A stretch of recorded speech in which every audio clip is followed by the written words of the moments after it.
Euro 2020 started today. I'll touch on that game in a little bit. Italy beat Turkey 3-0. But first, I want to give my predictions for Euro 2020. There's obviously a lot of strong candidates for this. There's a lot of good teams in Europe. I'm talking Belgium. I'm talking Italy. I'm talking France, Portugal. Obviously, Germany's no slouch. There's a lot of good teams that could compete for the title this year. And if you pick any of these teams, I don't think anyone could really fault you for picking these teams. But personally, myself, I think it's going to be France and Portugal in the final. I know they're in the same group, so either one of them is going to finish first and second, and they're going to be put in different sides of the bracket. But I just think France, they're the world champions. Portugal, they're the defending European champions, and I just think they have the best squads in all of Europe. Belgium, they've been dark horses for the last 8 years. This is their golden generation. I think they're gonna be strong candidates to make it all the way to the final and possibly win it. But if you look at the French squad, you have probably the weakest part of their team is Lloris, because he has some mistakes sometimes, but he plays good when he plays for the national team. I think he'll be solid for them. Varane, you have Kurzuma, he's all right, but you have Pogba, Conte just manning the middle, Griezmann at the top with Kylian Mbappe, Benzema. You just have so much talent. I think the midfield is really going to shine for France, Pogba, and Conte. Conte being the best midfielder in the world right now. Benzema just at the ripe age at 34, he's still an amazing forward. Kylian Mbappe is just a world-class player. How do you stop Mbappe?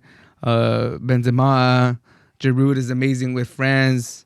Griezmann, he's good with France too. He steps it up, even though he didn't have all that best of season with Barcelona. And their back forward, Varane manning the middle. It's just France could put two squads, and the second squad could still be like a top 4, top 6 favorite. They're just so deep. I see France following up their great performance by winning the World Cup, following their World Cup performance by making it to the final. And then I look at the Portugal squad, and obviously they have their talisman, Cristiano Ronaldo, leading that team. But they have amazing talent at all 3 levels of the field. They have Ruben Dias to man that back 4. He's the best center back in the Premier League, probably the best center back in the world. He's an amazing player. Bruno Fernandes, another amazing season in the Premier League. He had over 20 goals, a lot of assists. You then have João Felix at the top to go along with Cristiano Ronaldo. You have players like Jota who can get hot, who could score goals in bunches too. You have Silva, who's a genius with the ball, who could find their forwards, who could pick people out. The squad is just nice. Is the weakness for Portugal is probably the center back that's going to be accompanying Ruben Dias. Is it going to be Pepe? Will they try to put maybe Nelson Semedo next to him? Was it Fonte? I think they're going to just put Pepe or Fonte. And then Joao Cancelo, he's a good right back, good left back. Semedo too. This Portugal team is deep too.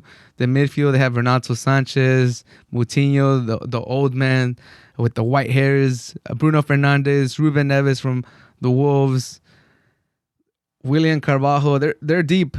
Portugal is deep. They can score goals in bunches. They have their talisman, Cristiano Ronaldo. Andre Silva had a great season in the Bundesliga, scoring goals in bunches. Bernardo Silva, the genius with the ball. João Felix, one of the most exciting young players in the world. And Diego Jota, who had a injury-filled season with Liverpool, but when he did play, he looked very dangerous, and he's had some good performances for Portugal. This is why I have Portugal and France as my finals. They are in the same group, so they'll definitely be familiar with each other. They're in the death group, so Germany's there too. We'll see how it plays out. I do have both of them.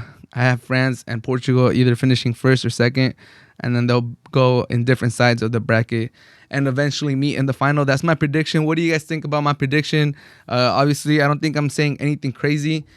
I'm not picking any of the dark horses. I know some people had Turkey as a dark horse, or maybe Italy. Italy's a good dark horse. They've won like 9 straight matches. They haven't conceded goals. Italy looks solid. Who do you guys have winning the Euros? I'm just excited that it's finally here after a year of delayment because of COVID. It's still called Euro 2020, but now in 2021 we're finally get to enjoy these European nations going at it. It's the best of these tournaments, of these regional tournaments, of these national team regional tournaments. It's better than the Copa America, in my opinion. It's definitely better than the Gold Cup. It's better than the African. I forgot what that one's called. And it's better than the Asian one too. The Euros is on another level. I hope you guys are excited to watch it. I'm very excited to see how these Euros play out. My prediction is a French and Portugal final, and I do have Portugal repeating as European champions. Let me know down below. Let me know. Tweet at me. Who do you guys have making it to the final? Who do you guys have winning the whole thing? One more time, I have Portugal repeating as European champions.